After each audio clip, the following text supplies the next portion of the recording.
Laissez-les dit toutes ces vérités. Staff. Très bien, tout se passe bien. Très bien. Mais c'est pas ce que la presse congolaise nous apprend. Qu'ils apportent le contrat et pour justifier le constat. On parle d'un vestiaire fissuré. Bon, je dis en guillemets, fissuré. C'est-à-dire qu'il n'y a pas d'entente entre vous et vos agents et vous ne les associez pas. Que les adjoints découvrent la composition de 11 entrants au même titre que les joueurs. Est-ce que c'est tout cela, c'est vrai? Parce qu'on a la chance de vous avoir et c'est vous de nous donner des précisions sur la collaboration qui existe entre vous et vos agents. C'est une parfaite collaboration. Parce que quand ceux qui disent ça, excuse-moi, le terme ne comprennent pas grand-chose. Parce qu'on fait une mise en place. Donc, dans la mise en place, c'est les joueurs qui commencent le match, qui sont là sur le terrain. On fait les phases arrêtées. C'est les joueurs qui commencent le match. Donc, mon staff, mon entourage ne peut pas se permettre de dire qu'ils sont au courant. On fait les mises en place ensemble. Ça veut dire qu'on va jouer comme ça, on va jouer comme ça. Oui, voilà le temps aujourd'hui, voilà les joueurs qui commencent le match. On le fait, le dernier entraînement, tout le monde connaît les 11 de base. Ceux qui commencent, ceux qui ne commencent pas. Donc cet argument-là ne tient pas. Mais après, il n'y a pas de réunion préliminaire entre uniquement les staffs avant de communiquer le choix. Bien sûr, même dans la convocation des joueurs, on se réunit, on voit, on fait l'état, on demande à Serge, le manager général, qui fait un bilan général de l'équipe, des joueurs, et en fonction de ça, on paye ton truc, et après on joue. Mais le problème, c'est que à la fin des discussions, mais c'est moi le patron de l'équipe. Donc s'il y a des décisions à prendre par rapport au point litigieux, c'est moi qui décide de ça. C'est moi qui arbitre. Voilà. Et là, cette décision-là, chacun dans son avis, mais je pense ce qui peut garantir un équilibre à l'équipe. Et c'est ce qu'on décide de faire. Sinon, tous les agents sont consultés, c'est moi qui les ai fait venir. Donc, c'est moi qui les fait venir de ce staff. Donc, le staff ne peut pas se plaindre. Donc, ce sont ceux qui inventent ces idées qui veulent contaminer le plus sportif en disant que le blessé est divisé et tout. Il n'y a rien de comme ça. Est-ce que on a appris également que certains joueurs sont mécontents de vos méthodes de travail et d'autres qui sont mécontents de notre être titularisé? Si vous permettez, avant de revenir sur le cas des joueurs, on va prendre au téléphone un des agents de Mohamed Daré, à Balo-Dessert. Bonjour coach à Balo-Dessert. Merci de nous rejoindre sur la radio Taxi FM à Lomé. Nous sommes en studio avec votre head coach Mohamed Daré. Il semble, parce que la presse vous a renseigné cette semaine que vous ne vous entendez pas, vous les coachs avec lui, Daré. On veut vérifier. Lui, il nous a dit ici que c'est faux. On veut savoir s'il dit la vérité. La vérité, c'est faux. Et je ne sais pas comment ils ont appris cette information. C'est faux, mais je ne sais même pas pourquoi je n'ai pas dit qu'on ne s'attend pas. Si ça parle qu'il aura dit dans le cas de Goulet, c'est tout. Sinon, le coup d'arrêt, c'est mon coach, moi je suis en train. Donc, chaque fois qu'ils sont au flanc, parce que la discussion après, c'est lui le chef, c'est lui le décision du monde. Donc, voilà pourquoi les gens disent qu'on ne s'attend pas à ça, c'est la chose. Oui, mais la presse aussi ne peut pas sortir le matin et inventer quelque chose. Ça veut dire qu'il doit avoir quand même une petite fumée là. Non, mais c'est ça, il faut quand même la politique.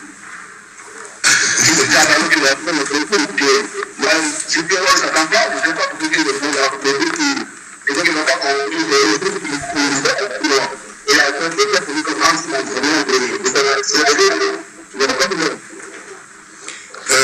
est-ce que tout se passe bien véritablement dans le décès? Puisque c'est un carré, il est entraîneur principal de ces agents. Donc, il ne peut pas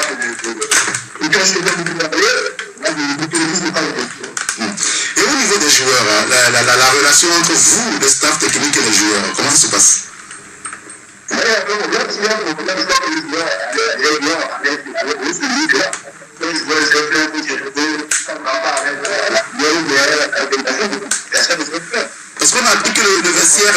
vestiaire est infesté, et qu'il y a une bouderie qui se prépare pour le prochain regroupement. Ouais, on a appris que le vestiaire est infesté, infecté, et qu'il y a une bouderie de certains joueurs. Certains joueurs, c'est-à-dire que si nous avons le projet regroupement.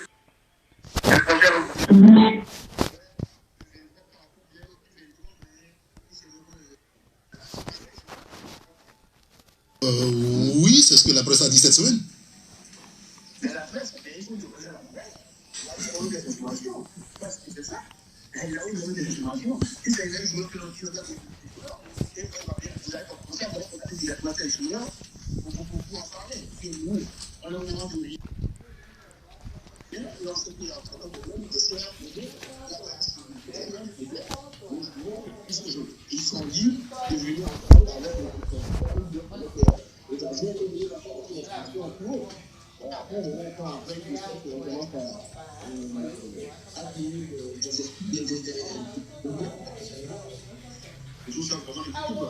D'accord, très bien.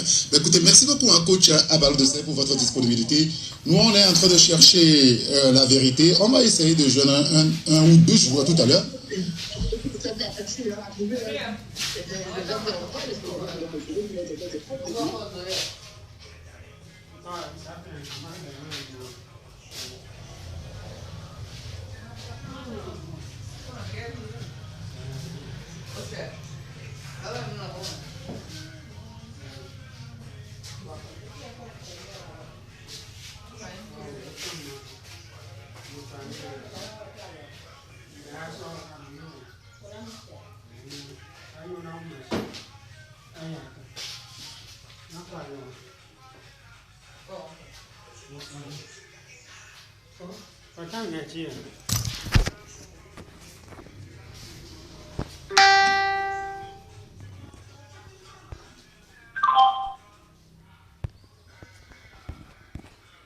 Qui réagissent par des mécontentements, c'est normal, parce que quelque part aussi ils ont envie de jouer et que ils vont devoir attendre quand je leur donnerai leur chance, ils peuvent s'exprimer.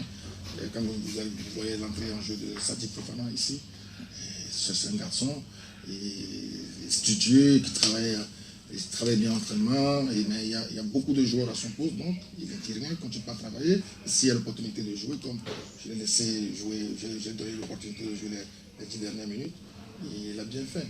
Donc, il y a des règles aussi.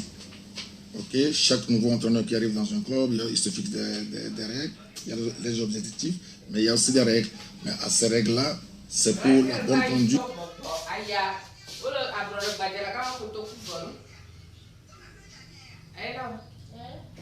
Le changement provoque la peur. Au départ, c'est normal que ce changement-là suscite des interrogations. Mais je peux vous dire que ce soit dans la gestion de la fédération, dans l'accompagnement du ministre, dans l'accompagnement du ministre des Sports, dans l'accompagnement de l'État, il y a zéro problème. Quels sont les problèmes que vous avez entendus de l'extérieur? Il n'y a aucun. On a fixé des règles au sein du groupe et tout le monde a respecté ça. Par exemple, quand vous faites allusion par exemple, aux amendes, par exemple, mais je peux vous dire qu'il y a eu 0 amende payée sur les 2 derniers regroupements. Zéro amende. Parce que les joueurs, à l'heure fixée, ils étaient là et tout le monde faisait en sorte que l'harmonie puisse exister au sein de l'équipe. Donc, pour moi, ce sont des informations erronées pour déstabiliser le groupe. Okay? Et ceux qui sont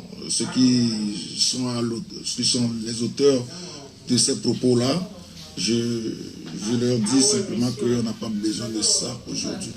Ce dont on a besoin, c'est de voir qu'est-ce qu'il faut faire pour ne plus être dans cette même posture à l'avenir. Oui. Alors, l'avenir va nous intéresser tout à l'heure, mais avant, Akin me pose une question. Oui. Après, et puis on va parler de l'avenir de l'équipe. Bon, je voulais juste demander au coach, est-ce que dans un proche avenir, vous allez commencer? Oui. Les locaux auront leur place au sein de l'effectif, mais comme je l'ai je l'ai toujours dit, il faut faire démarrer le championnat. Et quand on nous aurait vu suffisamment dans le championnat, je pense qu'on a beaucoup de joueurs qu'on a.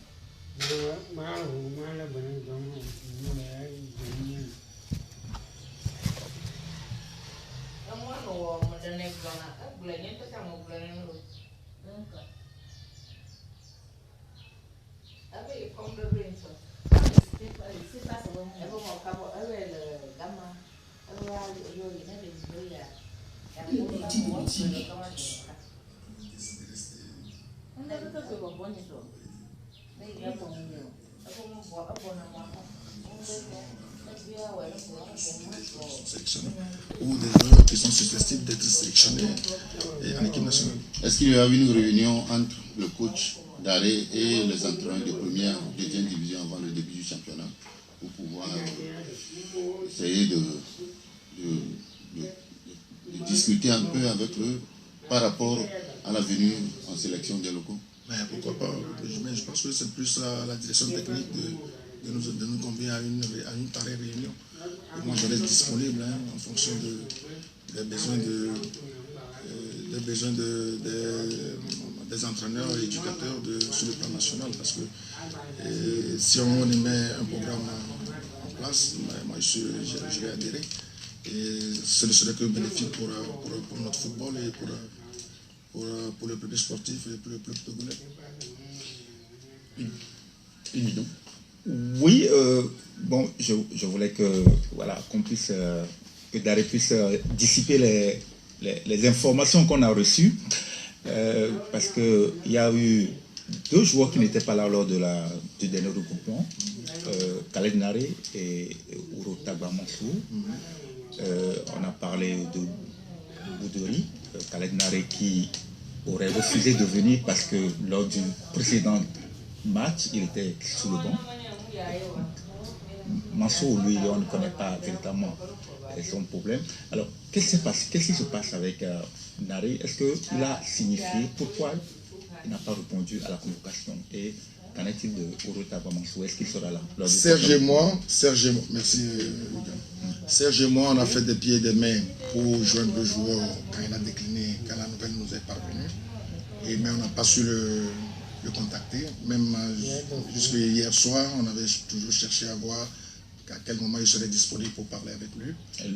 Quel jour? Khaled, on ne peut pas se prononcer sans connaître la motivation du joueur. Donc on voulait l'écouter, de discuter avec lui, mais le jour où on avait réussi à le joindre, il était dans un bus pour aller à un match. Donc on a laissé tranquille et on se donne un rendez-vous la prochaine fois pour pouvoir rentrer en contact avec lui. Comme je disais tantôt, oui, c'est normal qu'un joueur qui a un statut de titulaire passe sur le banc. Ça arrive dans l'équipe de football, ça arrive dans son propre club. Mais si c'est ça qui est l'objet de son refus, je pense qu'il faut que je trouve les mots pour pouvoir le convaincre. Et les joueurs doivent être au service de l'équipe. Vous comptez sur lui? Bien sûr. C'est un pion majeur de mon dispositif. Donc, il n'y a aucune raison pour dire que Khaled ne va pas venir à la prochaine compétition. Il semble qu'il est content parce qu'il est sur le banc. Je ne sais pas vous certifier ça. Je ne sais pas, il ne me l'a pas dit. C'est pour ça que j'ai dit, je vais mener une discussion avec lui pour connaître ses réelles motivations. Et après, quelle est la stratégie pour lui expliquer? Parce que il y a un banc, il faut faire jouer aussi un banc, il y a des concurrences à des postes, et c'est une question de performance. Okay? Donc, Khaled, quand il a joué les matchs qu'il a joué, il était performant. Okay? Mais si certaines situations nous amènent staff à changer quelque chose qui ne le plaît pas, il a aussi le droit de se manifester. Maintenant, il faudrait qu'on discute pour voir quelle est la solution et dans l'intérêt de l'équipe qui peut avantager tout le monde. Alors, il y a Anno et le cas Mansour. Oui, le cas Mansour, je l'ai expliqué à la conférence de presse. Et Mansour était talentueux joueur, un joueur d'avenir, prometteur, mais il a été un peu influencé par son club, parce que son club l'a même pas mis sur la feuille de match, les 4 derniers matchs après notre deuxième regroupement.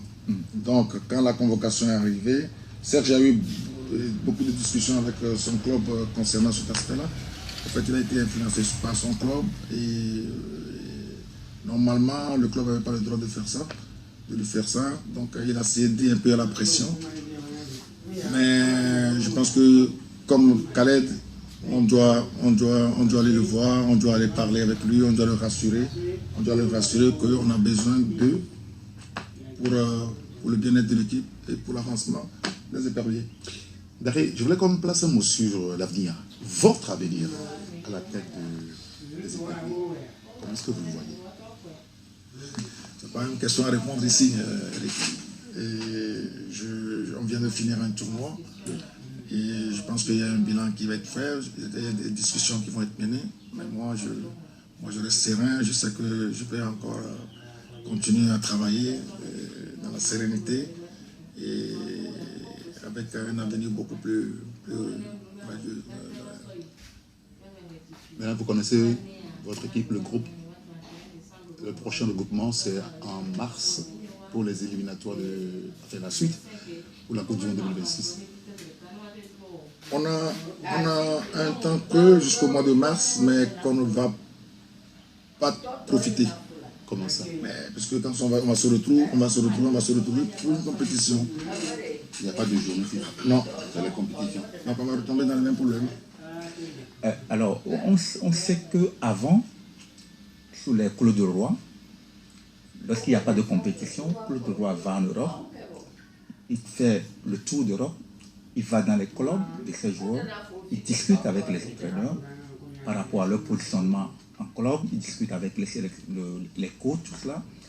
Est-ce que Daré, vous prévoyez quand même de faire ce tour-là, aller s'enquérir de l'état de performance de ces joueurs?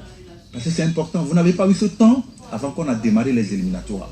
Est-ce que vous allez mettre à profit ce temps-là pour aller toucher du doigt les réalités avec ces joueurs? Vous avez vu juste, il y a un plan comme ça qu'on va devoir mettre en place.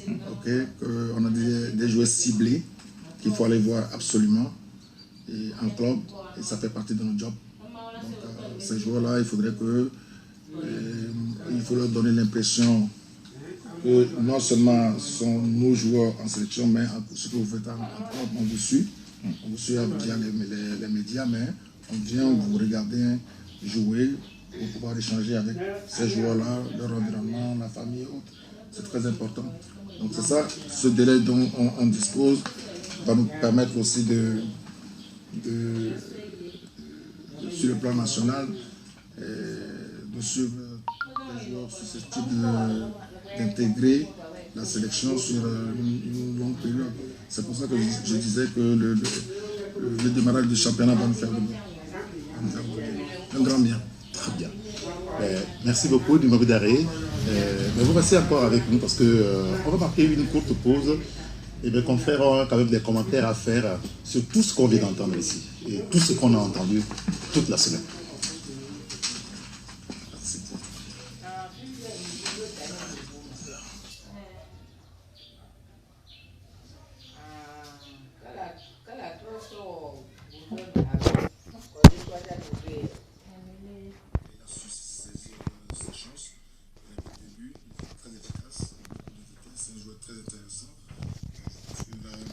L'association, que ce soit Arnaud, Klidje, Kevin ou Arnaud, Fodo et Klidje, je pense qu'aujourd'hui, on peut se dire qu'on a des cartouches, mais ces cartouches-là, il faut essayer de faire en sorte de s'améliorer dans les 20-30 derniers mètres du camp adverse.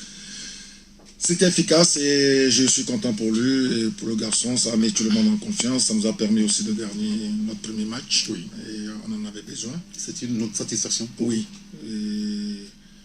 C'est une satisfaction parce que ça venait aussi réconforter tout un groupe qui, après 3 jours était éliminé de la course de la CAN.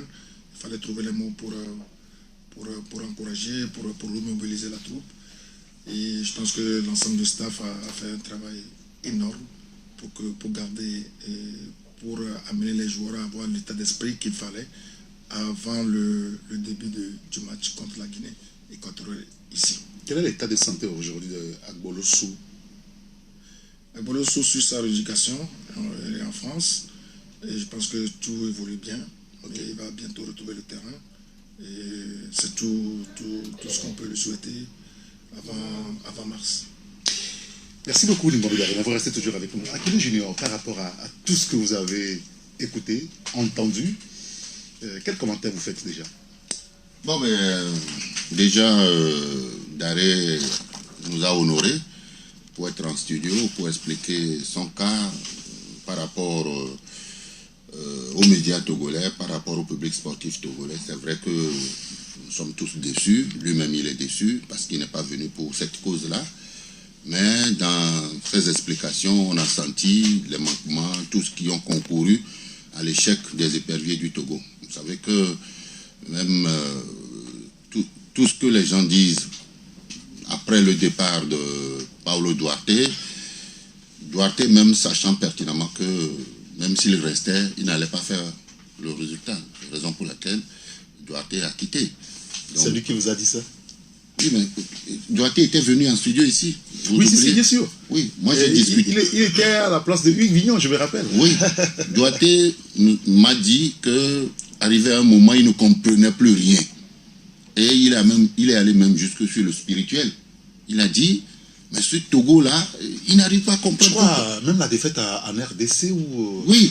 Il a pleuré, il semble qu'il a pleuré après le match. Voilà, après cette défaite face au Congo. Donc le gars, quand un blanc qui pleure pour les Togolais, vous imaginez. Lui, sur le plan sportif, oui, le plan spirituel. C'est-à-dire qu'il n'arrive pas à comprendre comment il y a des face-à-face et que le ballon n'arrive pas à rentrer dans le but. Il pouvait gagner beaucoup de matchs et rester ici aujourd'hui.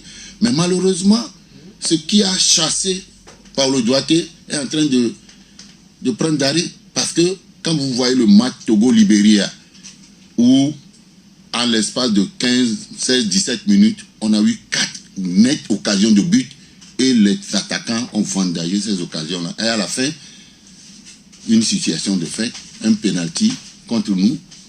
Je ne comprends pas pourquoi nous, on veut aller à la CAN, mais on ne sait pas protéger.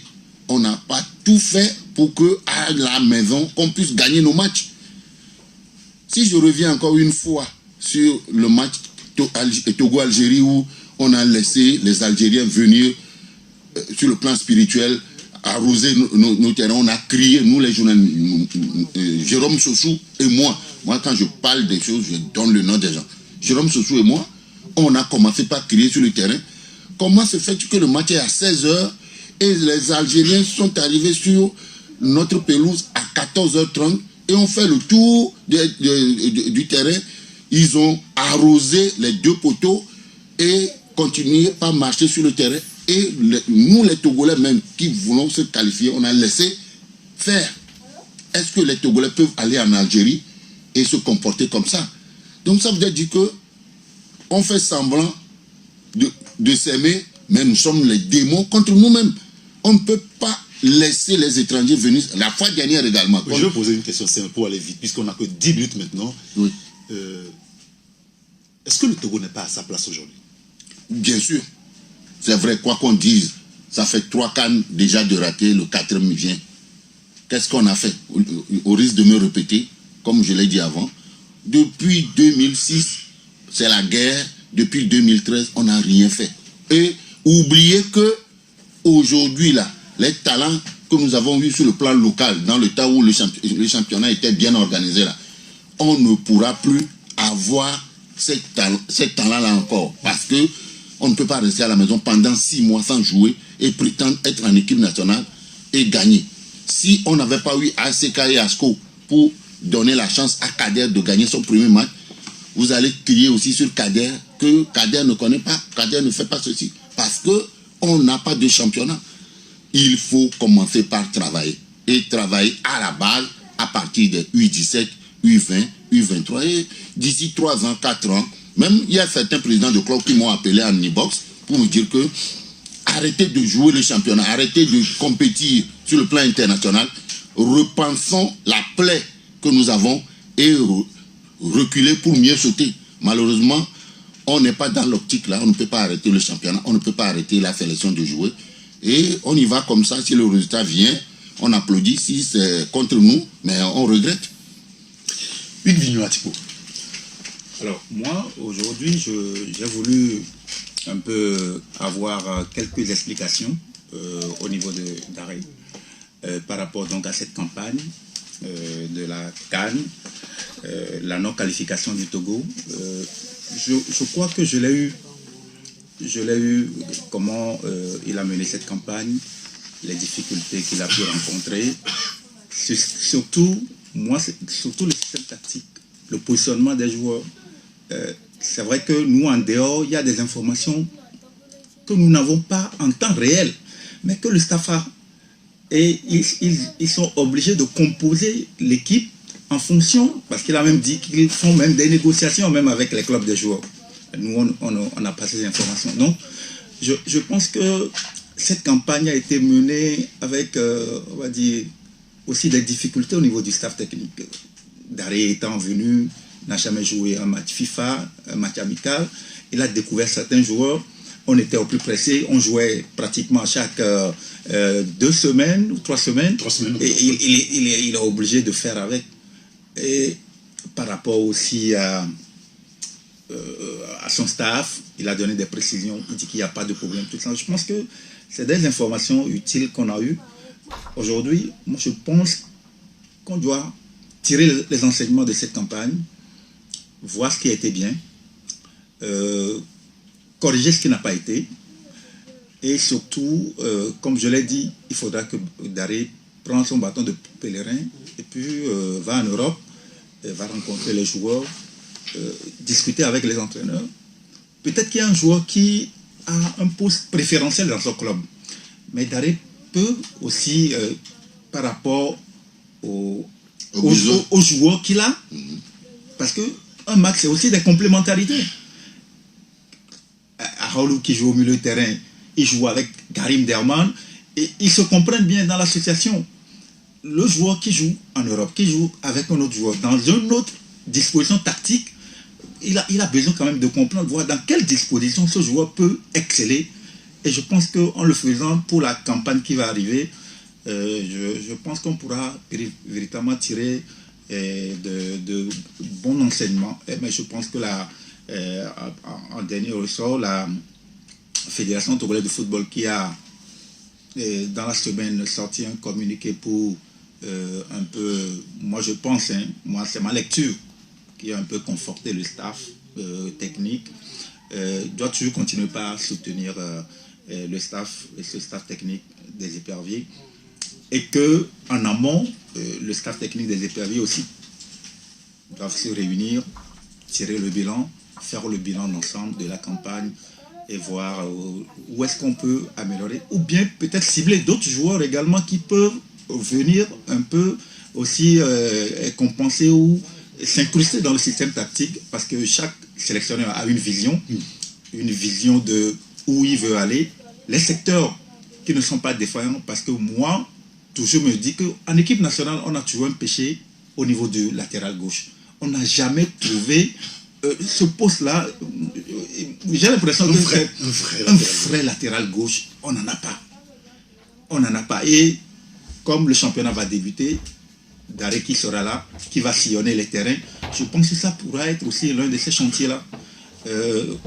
Dénicher un vrai gaucher, un vrai joueur de ce poste-là, et pour pouvoir compenser un peu le déficit qu'on a de ce côté. Donc je pense que Daré a beaucoup de travail et que est-ce qu'il sera capable d'ici mars, il va mettre en place voilà, tout son talent. Est-ce qu'il sera capable de le faire? Mais est-ce qu'il sera capable? Je pense qu'il a les capacités, il a les moyens. Je pense que cette campagne ne doit pas le décourager. peut-être il doit maintenant s'armer beaucoup plus de volonté encore. Parce que maintenant, il a l'objectif de faire mieux que ce qui a été fait. Il a aujourd'hui l'objectif de faire mieux. Parce que l'obligation de faire mieux que ce qui s'est passé. Donc, je pense que la balle est dans le camp du staff technique des équipes. D'accord. Aquilin, et puis on va clôturer avec Daré. Oui, ben, vous savez que ce n'est pas facile d'être entraîneur, hein? Surtout au Togo où les gens, on a beaucoup d'hypocrites. Parce que déjà, quand on n'est pas qualifié pour une CAN, il y a les comités qui ne se forment plus. Parce que c'est là où beaucoup de gens mangent. Il y a, oui, mais il y a aussi les journalistes qui veulent voyager. Il y a les supporters également. Cette pression-là. Qui est légitime. Oui, cette pression-là est sur Daré. Mais vous oubliez qu'on n'a pas travaillé en amont pour préparer l'avenir. Quand vous confiez la gestion des éperviers à un local, un entraîneur togolais que vous connaissez, qui a fait la Coupe du Monde, qui a fait beaucoup de choses pour ce pays, ils sont nombreux. Dans le staff d'ailleurs, quand vous prenez Agassa, vous avez Kader, vous avez Daré, vous avez Abalo Dossé, surtout la charnière centrale, hein, composée d'Abalo Dossé et de Nibombe Daré, et autre, qui est Serge Akapo, qui est aussi, les deux, ils ont joué pour les quarts de finale en Afrique du Sud. Vous voyez, ils ont joué la Coupe du Monde, joué en Afrique du Sud. Donc, tout doucement, il faut faire confiance à nos frères. Si vous renvoyez vos frères, vous voulez faire manger les Blancs, les étrangers, vous avez vu ce que... Il y a beaucoup d'intérêt là-bas aussi. Hein. Oh ben attention, il faut mériter. Hein? Vous voyez Trump qui est en train de penser à renvoyer les Africains des États-Unis. Oui, non, il a dit. Parce que les Africains sont trop sales, c'est ce qu'il a dit. Mais malheureusement, il a eu une Bella Runake qui est aux côtés de Trump. Une Togolaise, enfin. Oui. Une Américaine. Une Togolaise américaine. Parce que lui-même, américaine d'origine togolaise. Bien sûr. Oui. Voilà. Donc, mais c'est une américaine. D'origine togolaise. Donc, si vous renvoyez vos frères, vous faites manger l'extérieur, vous mettez vos propres frères dans des situations difficiles parce que, à cause de vos intérêts, parce que vous êtes des hypocrites, vous êtes méchants, vous êtes rancuniers. Parce que quand les joueurs jouaient, il y a des gens qui les ont approchés pour des miettes et ils ne l'ont pas eu depuis 2000 ou bien depuis avant 2000. Ils ne continuent pas à garder rancune jusqu'à aujourd'hui. Mais moi, je vous dis, hein, tout ce que moi je fais dans ma vie là, je ne cherche pas à avoir le retour. Ce que je maîtrise, je le fais. Si un jour, un joueur est capable de me remercier, tant mieux. Mais il ne faut pas s'accrocher, il ne faut pas vouloir salir l'image des gens. Parce que ces joueurs-là aussi viennent de quelque part. Et leurs familles sont là. Vous ne pouvez pas, à cause de votre intérêt, salir toute une préfecture, toute une nation. Parce que quand vous parlez mal de vos propres frères qui sont togolais sur les réseaux sociaux, partout au monde entier, et ces frères togolais qui iront à l'extérieur, quelle image ces frères togolais auront à l'extérieur? Aller apprendre. Il n'est pas le seul qui a joué en équipe nationale. Les autres aussi n'ont qu'à aller apprendre et venir être sélectionneur ou manager ou dirigeant de club. Ce n'est pas seulement être en équipe nationale qui est le point essentiel. Et tous les anciens joueurs des éperviers ont des relations à mettre au profit de notre football. On a besoin de tout le monde. Ce n'est pas de s'asseoir sur le banc. Parce que moi, quand je vois les anciens... Aujourd'hui, regardez Claude Odi. Après 36 ans en Europe, il revient pour servir le peuple, alors qu'il avait déjà servi l'équipe nationale togolaise à Gaza Omnisport avant de partir. Mais c'est un atout pour nous. Donc, que ce soit Dima, que ce soit les autres, ils n'ont qu'à continuer par amener leur relation pour la construction de notre football. On en a besoin. Tellement on en a besoin. Moi, je pense qu'aujourd'hui, on ne peut pas accuser une seule personne de la défaite. Ça a commencé, ça a duré, ouais. On peut relever les manquements du sélectionneur aussi, mais leur appliquer l'accuser de tous les problèmes de l'équipe nationale du Togo, c'est faux et archi faux. Oui, il peut avoir des manquements à son niveau, mais est-ce vraiment que cette équipe a manqué la CAN à cause de l'hypomidéré seulement? C'est la question posée. On doit beaucoup réfléchir et penser qu'est-ce qu'on peut faire pour donner autre vision au football du Togo. Il est temps que les choses bougent. Il est temps que les Togolais s'asseyent pour réfléchir au lendemain meilleur du foot. Et tous les anciens joueurs doivent se parler, doivent se réunir, doivent oublier leur querelle pour donner la main dans la main,